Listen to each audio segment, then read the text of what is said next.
I'm sure a lot of people will not like what I have to say. It will revolutionize video game. It's trash. I don't believe. The game of the year 2024. In this video, we are gonna talk about the new release this year, what's gonna be great, what's gonna be forgotten, and also what didn't get announced, including new game type that we hope to see this year. Let's get started. So first, Dragon Dogma. I think it will be a good game, but I'm not sure it's good enough to be compared to Baldur's Gate or Elden Ring. I think it should be top 3, but I don't think it will be Game of the Year yet, not from what we saw so far. Black Myth Wukong seems very interesting. The mythos is cool, visually it looked great, it looked dynamic, so it could be either top 3 or it could be a big disappointment if the gameplay is not as fun as it looked like, because we can't really tell on the trailer we have so far, so we'll need a bit more hands-on. But that's the only thing I'm kind of not guilty, curious about. Let's just say that, like suspicious about. But otherwise, seems very good. A Stalker 2, that could be very interesting. Either they can, there is two choices. Either they can make that classic return in a modern way that go well with our age, or it's just a cash grab with the name of an old classic and there will be nothing of the charm it had before. We need to see more of that, but that could be interesting. The first Descendants. It's trash. I don't believe. It looked good, that's all it does. The rest is boring, and I'm pretty sure we will forget about it as soon as it comes out. Now, palworld. It will revolutionize video game. Palworld is the game of the year 2024. Now, hear me out. A deep and mature story with a lot of moral dilemmas, gun ownership, animal abuse, slavery, and an idea nobody else would dare use. Palworld is our savior. Arc Raiders, kind of difficult. I really liked the trailer. It's the same developer than the finals, and yeah, something was appealing to me in that. I hope to see something in early access, a beta, something to see a bit more of actually how it plays out. But if the quality is as good as the finals, could be interesting. 33 Immortals. The concept is great. 33 people raiding in a roguelike, that seems super fun. So I'm quite curious how it will go, but to be honest, I think it will not pan out very good. I think it will be fun, but will be forgotten pretty quickly. I'm more interested in what it could mean for future roguelike. What lesson can be learned from it, and other people trying to recreate that large multiplayer roguelike will be interesting. But I don't think the game, from what I think and the feeling I have, is will be a big breakthrough. Once Human, I'm actually very enjoying it. I played the beta for a long time, enjoyed it a lot, actually. Haven't played it alone, even though I usually don't like playing alone. So it's a very good sign. The immersion is great. The artistic direction is great too. Monster design is great. The blend between all the system that they did so far is great also. They managed to mix, let's say, Rust in a survival building your base way, and the Division in the looter shooter with bosses, etc. way. Mix them both, improve them both, and sprinkle some also more advanced feature. It's just great. Two ways they can fuck it up. The monetization. Please don't fuck the monetization. They say that it will be only cosmetic, but even if they follow that promise, you can do only cosmetic and still go too far. So I want to see where how they do that. The second problem could be fucking um mess up the marketing. Like other games, your game can be great and have a good community, and nobody else hears about it. So making it in on YouTube, on Twitch could be great. Especially since this game could be nice for RP, as a RP server with content creator, the same way they did on Rust. This game is even better for that. Visually, it's much more appealing than Rust. I think there is more liberty to do house and building in a way that is more RP friendly. If they use well content creator, I think that's the game that I'm expecting the most this year so far. Actually. So yeah, pretty good. Project Mugen, that's pretty interesting to me. I really like the art style. The movement seems fun, being from jumping from building to building, like prototype, or swinging, or even the cars and the hammer bike thing. Seems fun. Fight seems fun too. So I'm just wary of gachas because that's not my thing. I really don't like spending that much on RNG stuff. Yeah, I'm quite interesting and I'm following it. Let's hope it's not a shame. PO2 in June. I'm quite excited about that. I've never been able to stay for long on the first one, but I do like those kind of games, so it could be the occasion for me to try it. And from what I've seen and the reputation they have, I'm pretty confident so far that it will be a good not really a surprise, but it will be a good game. So yeah, I'm excited about that. Now in the update section, I'm gonna talk about games that we already have played, but I expect some either big update or I hope something move on those games. I know we'll try to make prediction about that. First, Wayfinder. It's a game with a good potential. I actually enjoyed playing it, but something must have gone pretty wrong.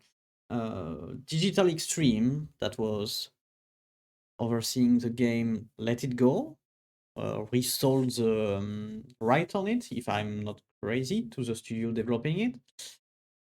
So I don't know if it was in the studio that something went wrong or in the editing part of Digital Extreme. I'm not sure the game can come back of that because there is a very low player rate right now since a while. But it is a good game. It is a very good game. It was fun. Need a lot of work on it though. It was maybe too early or now something must have went wrong. I don't know. I'm curious to see to make a billion of horror at the end of the year where this game is. Ash of Creation. I'm sure a lot of people will not like what I have to say, but I think the development is too slow and it's getting behind other game and the time it is now. It's so slow that when it will come out, I'm scared there will be other game of the same scope that will be more polished. Or that even before it come out. Uh, if they don't do big improvements, I'm a bit skeptical about it. The final seems a bit confusing. It's a good game, and the Steam chart shows that there is a lot of play on it. But it's beside that on YouTube or Twitch, I feel like I don't see a lot of it compared to the number of players on it.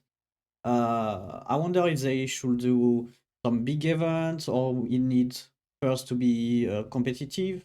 Um, competition, I mean, for it to be more viewed on media like that. So I'm kind of curious how it will go this year, if it will just stay silent with a big community, or if they will find a way to make it a bit more media mainstream, I will say it like that. Kind of weird, but you get what I mean. V Rising, maybe a big update, maybe a little event with streamers and content creators on a server, will be fun. This first game was fun. Was it 1 year or 2 years ago? Some big update could be very cool. Now, a cabling point. This is an interesting case.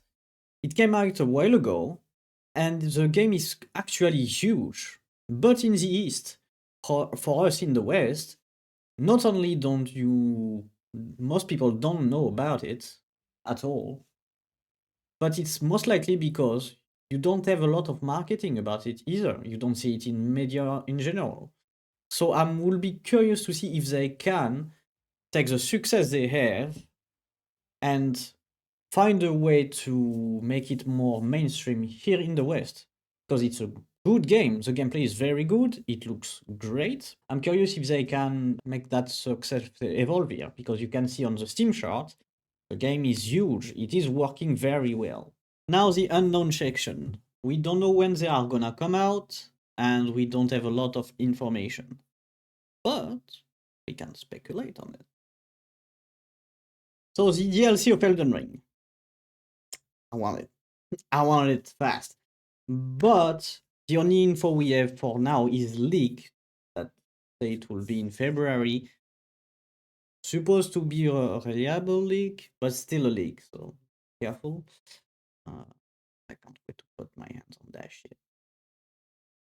Level 4. The trailer we got made the community pretty angry. It's a big awaited game, and some other community think direction is made on purpose to mock work community. To be honest, I don't know, and most people don't either because we don't have a lot of content on it. All you can do is wait and see if the uh, touch and identity of the previous game of the franchise is kept or not. You need to wait. Hades 2. The first one was great. I want to see the second one because I really like roguelike. But I'm kind of scared. Will they be able to live up to the first one by innovating enough? Or will it just feel like continuation or a DLC of the first? I'm a bit concerned about that from what we saw so far. I hope they add some features that push the franchise a bit further. Kenshi 2! Okay, I love this game. It's very fun. There is not many games like it. It's actually a genre that will need more exploiting, for sure. But we don't have a lot of info since a year almost. I hope we can that it doesn't come out, but that we can have some information, more on where the development is and what's the direction a bit more. Because I'm sure you will come out only when ready. So yeah, at least give us some crumbs, you know. Vampire the Masquerade 2. The first one was a late success. I also love the settings. Good RPG.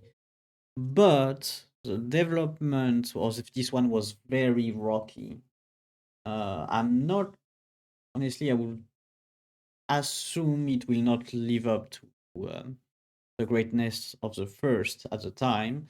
But I would be sad if it doesn't pan out. But yeah, and there is also already a DLC announced before the game have even been publicly tested. So yeah, I don't feel this one so good. Now the hope section.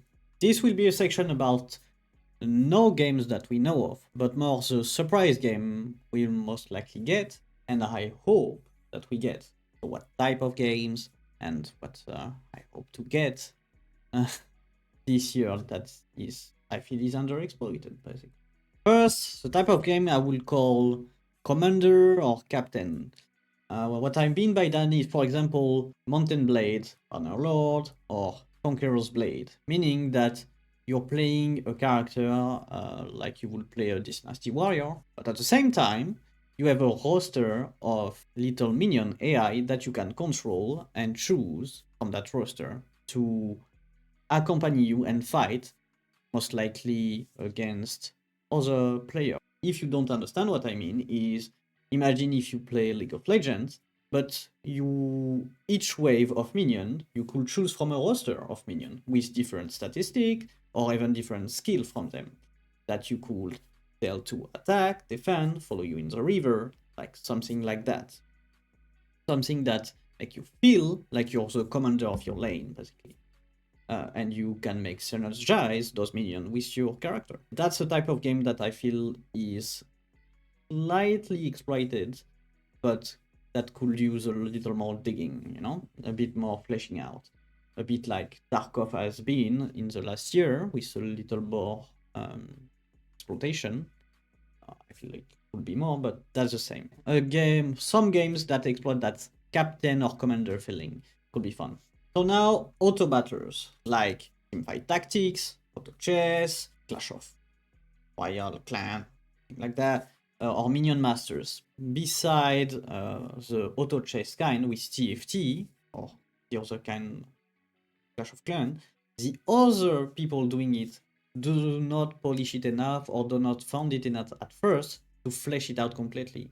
Also, with more people knowing about it, I feel like the complexity of them could grow exponentially. So we could find more complex and more fleshed out features, multiply the feature of those games in the future now that people know of this kind of games.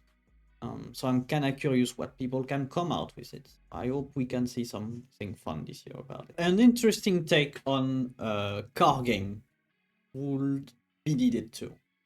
This genre, car game, has been stuck in racing and the same kind of racing for decades now. It needs something fresh. Car games can be very fun, but they need to evolve. Like every other genre did.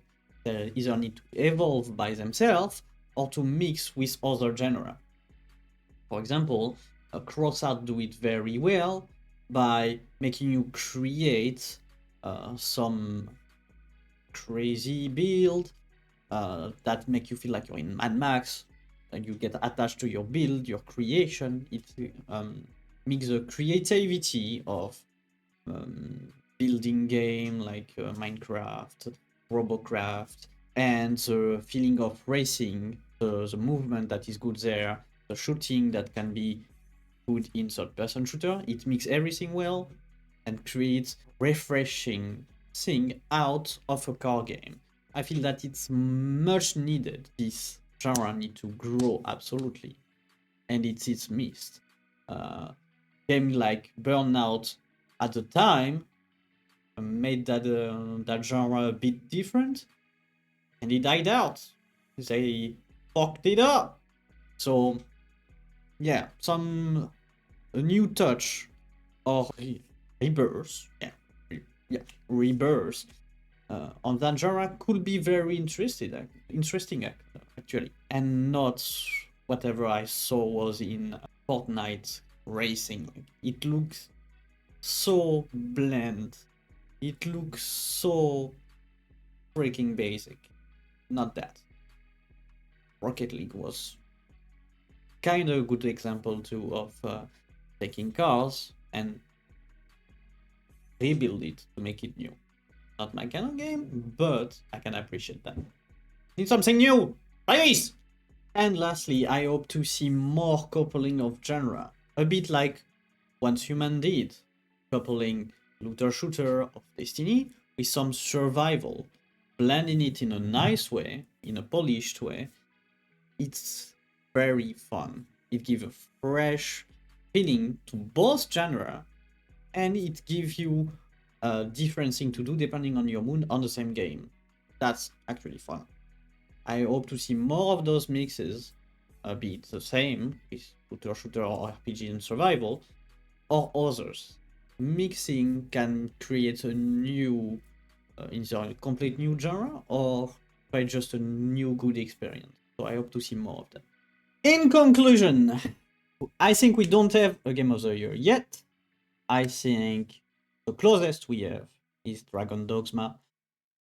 Yeah, Dragon Dogma. Dragon Dogma. But I think it's not as good compared to Elden Ring and Baldur's Gate. Those games gave us more than I think Dogma doesn't touch those high. So I will bet that the game of the year is either unknown yet, or is something we know but don't know it's coming out this year. That's what I will bet, and I see myself in 1 year and see if I'm said some bullshit. Yeah, I hope you enjoyed the video. Don't forget to say how much you're pissed off in the comment, or to talk civilly on the Discord, still downstairs, on the Reddit, still downstairs, like and subscribe. That always help if you like the video and want to see more. you later.